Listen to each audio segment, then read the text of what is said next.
2:30 a.m. November 15, 1965. Landing Zone X-ray, IA Drang Valley, Vietnam. Specialist Russell Adams presses his eye against his M60 machine gun sights, watching North Vietnamese soldiers crawl through elephant grass just 40 yards away. He can see their faces in the moonlight, can hear them whispering to each other, can count the grenades on their belts. Every instinct screams to open fire. Every manual says engage at maximum effective range. Every soldier knows you never let the enemy get within grenade-throwing distance. But tonight, Lieutenant Colonel Hal Moore has ordered his entire battalion to hold fire, to let 2,000 NVA soldiers surround their tiny perimeter, to wait until the enemy is so close that artillery would kill Americans along with Vietnamese. Moore's officers think he's insane. The NVA commanders think they've trapped inexperienced Americans in an impossible position.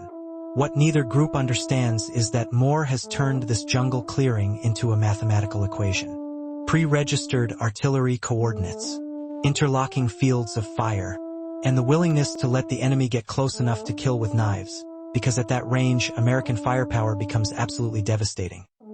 Before we reveal how getting surrounded became a tactical advantage, destroy that subscribe button.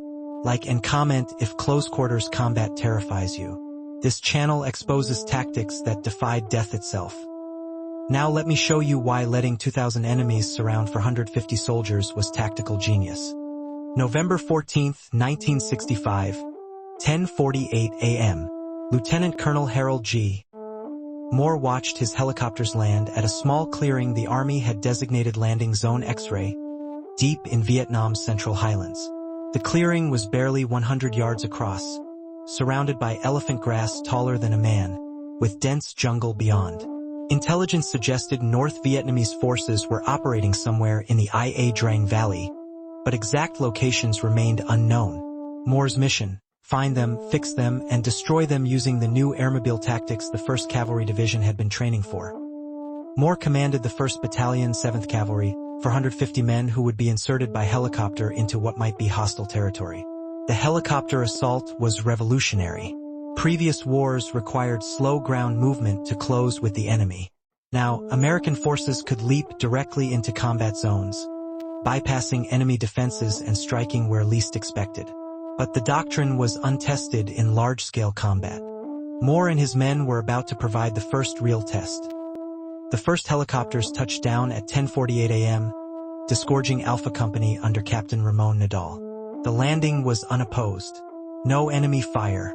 No resistance, just oppressive heat, dense vegetation, and an eerie silence that made veteran soldiers nervous. Moore landed with the second lift, immediately establishing a command post near the center of the clearing. More helicopters arrived every few minutes, delivering Bravo and Charlie companies in waves determined by available aircraft at by noon. Moore had approximately 175 men on the ground, less than half his battalion. The remaining companies would arrive over the next several hours as helicopters shuttled back to base, refueled, and returned. This meant Moore's force would be building up gradually while completely exposed in a tiny clearing surrounded by terrain that could hide an army. It was the kind of vulnerability that conventional doctrine warned against, but airmobile tactics required accepting such risks. Captain Tony Nadal led a patrol from Alpha Company toward Chu Pong Massif, a mountain that dominated the western edge of the valley. The patrol moved cautiously through elephant grass that reduced visibility to yards.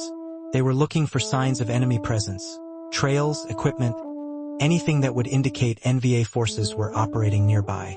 What they found was beyond anyone's worst-case planning. At approximately 12:15 p.m., Nadal's patrol encountered North Vietnamese soldiers. Not a small patrol, but what appeared to be a significant force moving through the jungle. The brief firefight that erupted sent both sides scrambling for cover. Nadal's men killed several NVA soldiers and captured one wounded prisoner. Under interrogation, the prisoner revealed information that turned Moore's reconnaissance mission into a desperate fight for survival. 3 full North Vietnamese regiments, over 2,000 troops, were positioned in the Chu Pong Massif, and they were moving toward X-ray. Moore received this intelligence at 12:30 p.m. His situation had transformed instantly from uncertain to catastrophic. He had 175 soldiers on the ground with maybe 275 more arriving over the next hours. The North Vietnamese had 2,000 troops who already knew American forces had landed and were moving to attack. Every tactical principle said Moore should immediately evacuate, call for reinforcements, and engage from a position of strength. Instead, Moore made a decision that would either validate airmobile doctrine or destroy his battalion. Moore ordered his companies to establish a defensive perimeter around landing zone X-ray. The clearing would become their fortress. The arriving helicopters would continue bringing in troops until his entire battalion was assembled. And they would hold this position against whatever the North Vietnamese threw at them. It was audacious to the point of madness, deliberately remaining in a tiny clearing while vastly superior enemy forces closed in from all directions. But Moore understood something his critics didn't. The clearing that seemed like a death trap was actually a killing field, if his men could control the approaches. The elephant grass and jungle that surrounded X-ray created natural choke points.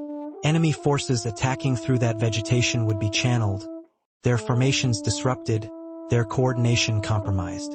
And when they emerged from cover into the clearing, they would be exposed to concentrated American firepower at close range. Moore positioned his companies in a defensive perimeter shaped like a rough circle, with each company responsible for a sector.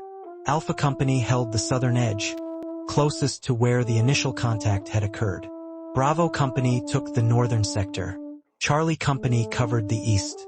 As each helicopter arrived with more troops, Moore fed them into the defensive line, thickening positions and eliminating gaps. The perimeter was tight, maybe 75 yards in diameter, which meant every position could support neighboring positions with overlapping fires. The first probing attacks came at 1:20 p.m. Small groups of NVA soldiers testing American positions, looking for weaknesses in the defensive line. These weren't serious assaults, just reconnaissance by fire to identify American positions and strength.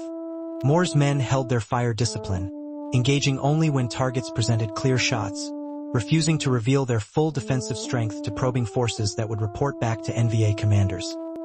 Captain Bob Edwards, commanding Charlie Company on the eastern edge of the perimeter, watched NVA soldiers moving through the elephant grass approximately 100 yards away. Every instinct said to open up with everything, machine guns, rifles, grenades. But Moore's orders were explicit. Conserve ammunition, maintain fire discipline, wait for mass targets. Edwards passed the order down to his platoon leaders, who passed it to squad leaders, who whispered it to individual riflemen watching enemy soldiers move freely just beyond effective range. At 2:30 p.m., the real attack began. Not probing patrols but massed infantry assault. Hundreds of NVA soldiers advancing through the elephant grass toward multiple points on the American perimeter simultaneously. The North Vietnamese tactical doctrine emphasized human wave attacks, overwhelming defensive positions through sheer numbers and willingness to accept casualties.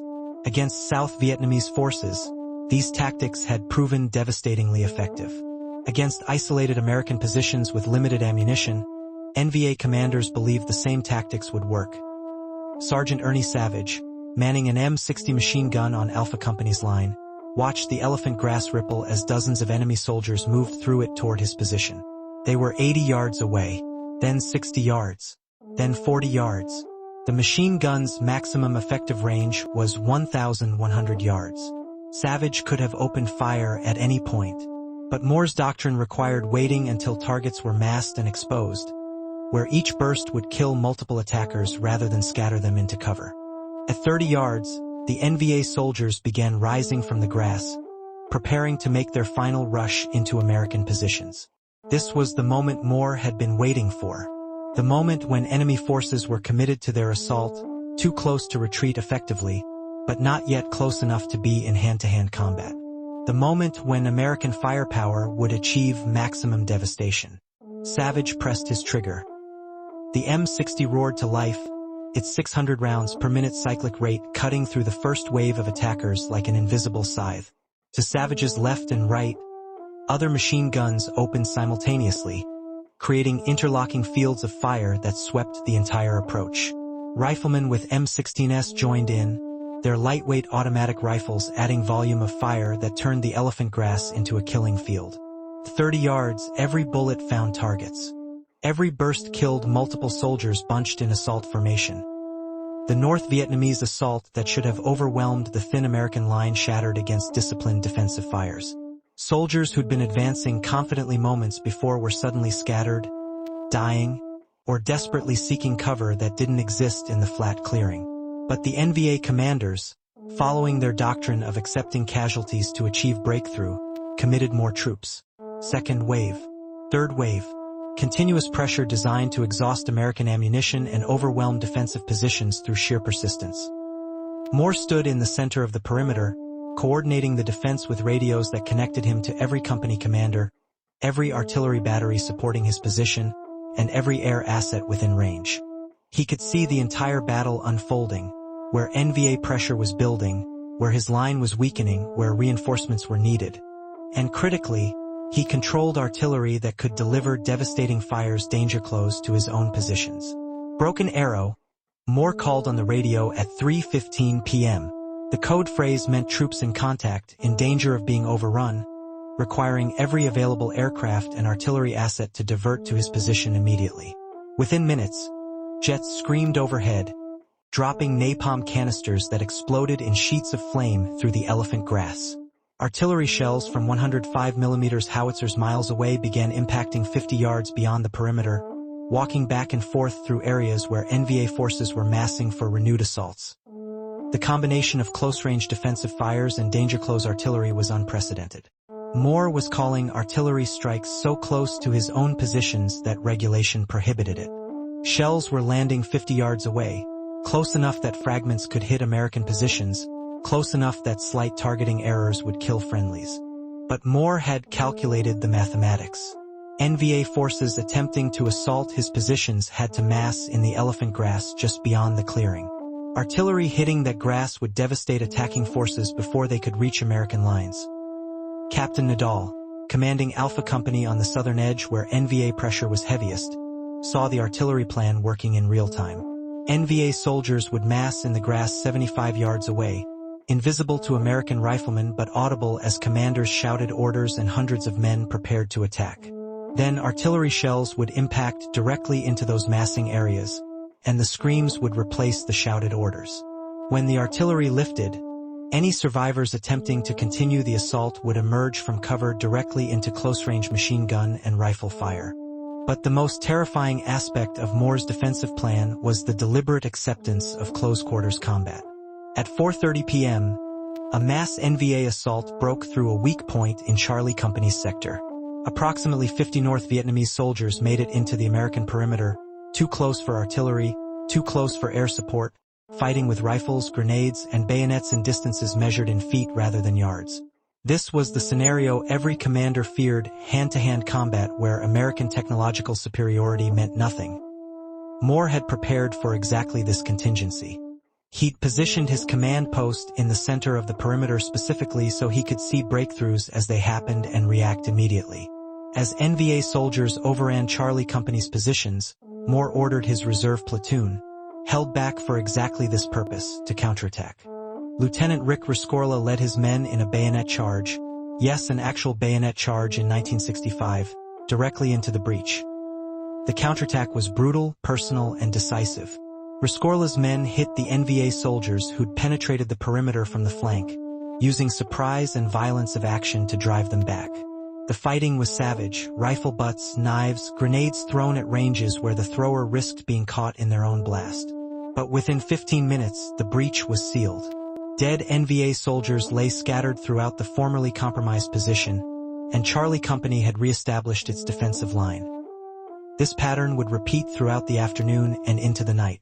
NVA forces would mass for assault. American artillery would devastate the forming attack. Survivors would charge into close-range defensive fires. A few would break through. Moore's reserve forces would counterattack and restore the line. Each cycle cost the North Vietnamese dozens of soldiers while inflicting single-digit American casualties. The mathematics of defensive warfare were proving overwhelmingly in favor of the defenders. As darkness fell, the tactical situation became even more desperate. Night fighting favored the North Vietnamese, who trained extensively for combat in darkness. American soldiers, many experiencing their first combat, would be at severe disadvantage if NVA forces attacked under cover of darkness. Moore understood this and made another decision that horrified conventional officers. He called for continuous illumination throughout the night. Artillery batteries fired illumination rounds, shells that exploded high overhead, deploying parachute flares that lit the battlefield with harsh white light. As one flare burned out, another replaced it, creating continuous illumination that turned night into artificial day. The tactic consumed enormous amounts of ammunition and required coordinating multiple artillery batteries simultaneously. But it eliminated the North Vietnamese night fighting advantage, forcing them to attack across illuminated killing fields where American defenders could see them coming. At 2:30 a.m. on November 15th, the most determined NVA assault of the battle began. Over 500 soldiers attacking the southern edge of the perimeter in coordinated waves, accepting horrific casualties to achieve breakthrough. This wasn't probing or testing. This was an all-out attempt to overrun Alpha Company and collapse the entire American position from the south. The attack was preceded by mortar fire that wounded several Americans and destroyed one machine gun position. Sergeant Savage, whose machine gun position had been hit by mortar fire, grabbed a replacement M60 from a wounded gunner and set it up in a shell crater 15 yards forward of the original defensive line. This put him closer to the attacking NVA forces, but it also gave him an unobstructed field of fire into the elephant grass where hundreds of enemy soldiers were massing. As the assault wave emerged into the illuminated clearing, Savage opened fire at point-blank range, 20 yards or less. The M60 cycled through 200 rounds in less than 30 seconds. Every fifth round was a tracer that lit up the night, showing exactly where the bullets were going.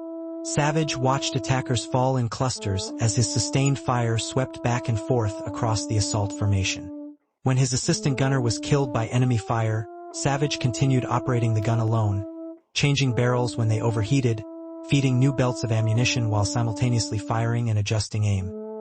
Moore, monitoring the desperate fight from his command post, made a decision that would later be studied in military academies as either brilliant or insane. He called for artillery strikes 30 yards beyond Alpha Company's positions, close enough that if the artillery rounds impacted slightly short, they would kill Americans. But NVA forces were massing in that zone, preparing to launch follow-on waves to exploit their assault. Moore gambled that precision artillery at suicidal range would break the attack before it could overwhelm Alpha Company. The artillery fire director initially refused the fire mission, stating it violated safety regulations. Moore overrode him, taking personal responsibility for any American casualties from friendly fire. The shells came in, impacting exactly where requested, 30 yards beyond American positions. The explosions were so close that fragments peppered Alpha Company's defensive positions, and the concussion knocked several soldiers off their feet. But the effect on massing NVA forces was catastrophic. The follow-on waves that were preparing to assault were decimated by artillery before they could begin their attack. By 4 a.m., the NVA assault had broken. Bodies of North Vietnamese soldiers lay scattered across the southern approach to X-ray, their assault shattered by the combination of close-range defensive fires and danger-close artillery. Savage's machine gun alone had killed an estimated 50 to 60 attackers. The coordinated defensive fires from the entire company had killed hundreds. And the artillery strikes had destroyed the NVA's ability to reinforce or sustain their attack. As dawn broke on November 15th, Moore's battalion had been in continuous combat for over 18 hours. Ammunition was running low. Medical supplies were exhausted. Every soldier was operating on adrenaline and willpower, but they still held the perimeter. And the landscape around X-ray told the story of defensive warfare executed to mathematical perfection. Hundreds of NVA bodies in assault formations that had been cut down before reaching American lines. Artillery craters where massing forces had been destroyed before they could attack. Moore used the brief daylight lull to reorganize his defense. Helicopters braved sporadic anti-aircraft fire to bring in ammunition, evacuate wounded, and deliver reinforcements. By mid-morning, Moore's battalion had been reinforced to full strength. 450 troops, resupplied with ammunition, medical supplies, and radio batteries. The tiny perimeter that had seemed like a death trap 24 hours earlier had become a fortress that NVA forces couldn't penetrate despite overwhelming numerical superiority. The NVA commanders, however, were not finished. Intelligence intercepted radio communications indicating that fresh NVA forces were moving into positions for a renewed assault. The North Vietnamese had committed 2 regiments to destroying Moore's battalion, and they were bringing up their 3rd regiment, the 66th, to finish what the previous attacks had failed to accomplish. Moore now faced the prospect of defending against 3,000+ enemy soldiers with his 450-man battalion. Moore's response demonstrated the evolution of his defensive doctrine. Rather than waiting passively for the next attack, he sent out patrols to locate enemy positions and call artillery strikes on NVA forces before they could mass for assault. This aggressive patrolling from a defensive position created a buffer zone around X-ray where NVA forces couldn't safely gather. Any concentration detected by American patrols would be hit by artillery within minutes. Captain Nadal led one such patrol on the afternoon of November 15th, taking his platoon 300 yards beyond the perimeter to investigate suspected enemy positions. The patrol encountered elements of the 66th NVA Regiment preparing assault positions, trenches, covered fighting positions, mortar pits. Rather than engaging directly, Nadal called for artillery and withdrew under covering fire. The artillery strike destroyed the NVA position before it could be fully prepared, killing dozens of soldiers and disrupting their attack plans. This pattern repeated throughout the day.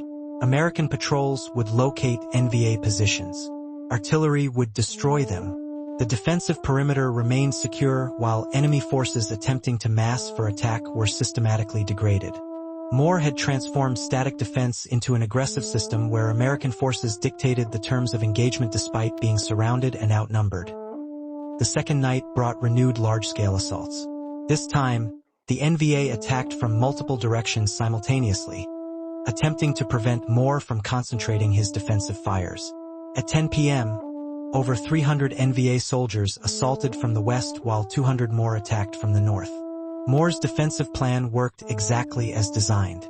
Each sector commander controlled the defensive fires in his area. Artillery batteries delivered pre-registered concentrations on approaches where NVA forces were massing. Air strikes hit rear areas where reserves were gathering. The attacks achieved local penetrations. At one point, NVA soldiers were fighting inside the American perimeter in 3 separate locations simultaneously. But Moore's reserve platoons counterattacked each breach independently, preventing any from expanding or linking up. The fighting was savage. Grenades thrown at ranges of 5 yards, rifle fire at point blank, soldiers grappling hand-to-hand in shell craters and fighting positions.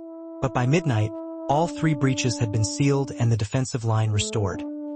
Specialist Adams, manning his M60 machine gun through the second night of combat, would later describe the surreal experience of defending at such close range. You could see their faces, could see the fear, the determination, the moment when they realized they were going to die. You weren't shooting at distant figures. You were killing human beings at conversational distance. And you couldn't think about it because if you stopped firing, they'd kill you. By dawn on November 16th, the tactical mathematics had shifted decisively in Moore's favor. His battalion had suffered 79 killed and 121 wounded, devastating losses in human terms, but sustainable in tactical terms. The defensive perimeter remained intact. Ammunition had been resupplied. Fresh troops had reinforced the line. Most critically, American morale remained high because the soldiers could see evidence of their defensive success scattered across the battlefield. The North Vietnamese forces, by contrast, had suffered catastrophic casualties. Post-battle assessments would eventually estimate 634 to 1,215 NVA killed in action, with hundreds more wounded. 3 regiments that had entered the battle at nearly full strength were combat ineffective. Companies that had numbered 150 men now counted 30 to 40 survivors. The NVA had discovered that American defensive firepower, properly employed, could destroy attacking forces at ratios that made victory through attrition impossible. Moore ordered patrols to sweep the areas around X-ray on November 16th, both to locate remaining enemy forces and to assess the effectiveness of his defensive plan. What they found shocked even veterans. In some areas, NVA bodies lay in neat rows where artillery had caught assault formations before they could disperse. In others, bodies were scattered individually where machine gun fire had cut down soldiers attempting to reach American positions. The elephant grass was matted with blood and littered with equipment from soldiers who dropped their weapons to flee. Point 1 Patrol discovered an NVA aid station 400 yards from the perimeter. Over 150 wounded Vietnamese soldiers lay in makeshift shelters, many dying from wounds that American medical care could have saved. The NVA medical infrastructure, overwhelmed by the volume of casualties, had been unable to evacuate or properly treat the wounded. The patrol called for medevac helicopters, but most of the NVA wounded died before evacuation could be arranged. The captured documents and prisoner interrogations revealed the NVA perspective on the battle. North Vietnamese commanders had believed American forces would break under sustained assault. They'd expected that surrounding the Americans, cutting off reinforcement and resupply, would lead to rapid collapse. Instead, they discovered that American forces fought more effectively when cornered, that artillery and air support could devastate massing forces, and that close-range defensive fires inflicted casualties at unsustainable rates. Point 1 Captured NVA officer stated, "We were told Americans couldn't fight, that they would run when we attacked with determination. Instead, they waited until we were so close we could see their faces, then killed us in numbers we couldn't replace. Every attack cost us more soldiers than we could afford to lose, but our commanders kept ordering more attacks."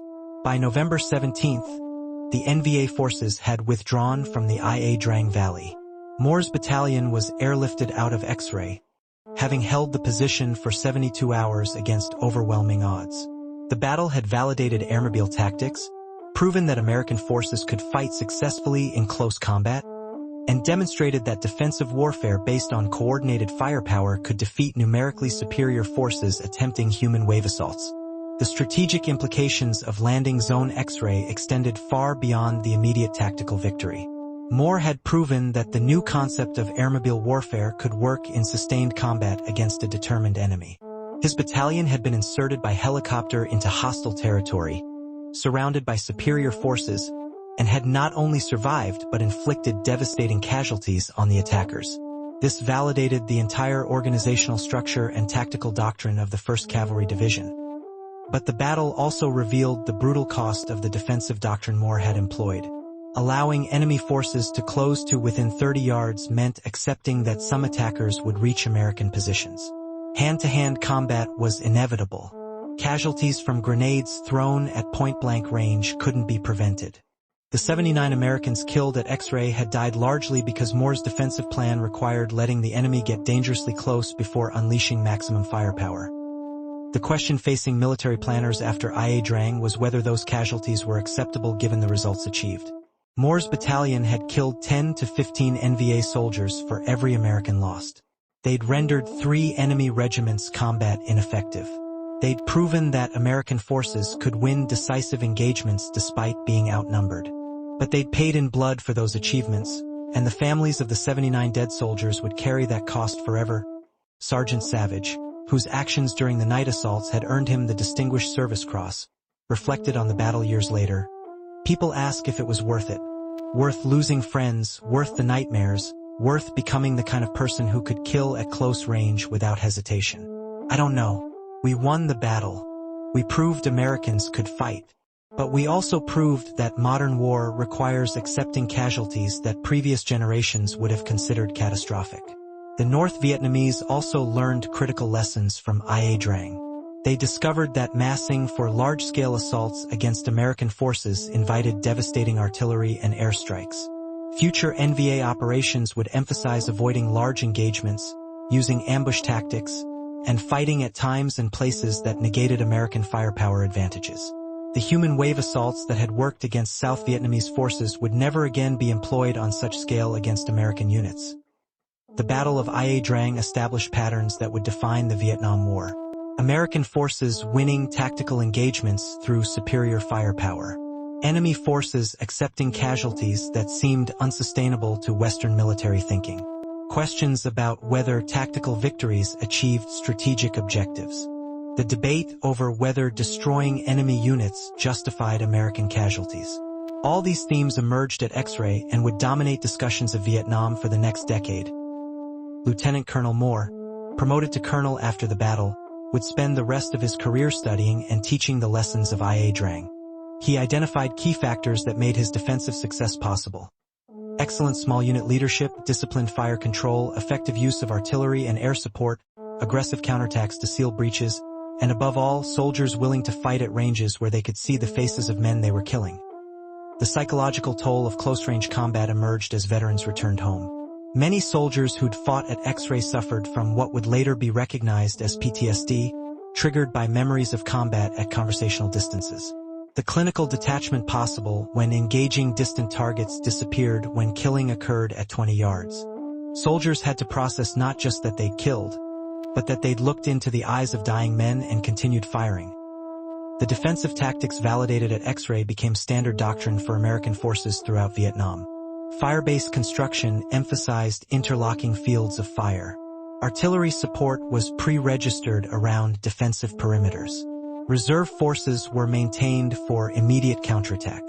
The principle of letting enemy forces close to optimum range before engaging became accepted practice, despite the psychological stress it placed on individual soldiers. 40 years later, military historians would study IA Drang as a perfect example of defensive warfare executed under impossible conditions. Moore's willingness to accept close-quarters combat, his aggressive use of danger-close artillery, his employment of reserves for counterattack, all became textbook examples of how to win when outnumbered and surrounded. But the human cost of those tactical brilliances remained sobering. 79 American families received telegrams informing them their sons, husbands, and fathers had been killed. Over 1,000 Vietnamese families received similar news, if they received any news at all. The clearing at X-ray remains in the Ia Drang Valley today, marked by a memorial commemorating those who fought there. Vietnamese visitors and American veterans sometimes meet at the site, former enemies standing on ground where they tried to kill each other at ranges measured in yards. Some find closure in these visits. Others find only confirmation that war's costs exceed any tactical victory's worth. Lieutenant Colonel Moore's decision to hold X-ray and fight at close range had been tactically brilliant and strategically significant. It had also been horrifically costly in human terms.